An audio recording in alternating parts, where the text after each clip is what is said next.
Hello अस्सलाम वालेकुम। मेरा नाम मोहम्मद वकार बत्ती है। ये अभी हम लोग आ रहे थे शिकार से, बहुत बड़ा हादसा हुआ है ना।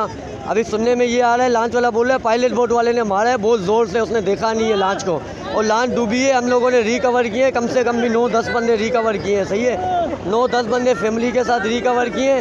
और ये भाई लॉन्च वाला ये आपको बताएगा खुद के इसके साथ क्या हुआ है। वीडियो में जो क्रोच हुआ तो उसे पायलट बोट ने हमको मारा है। मैं जा रहा था, पायलट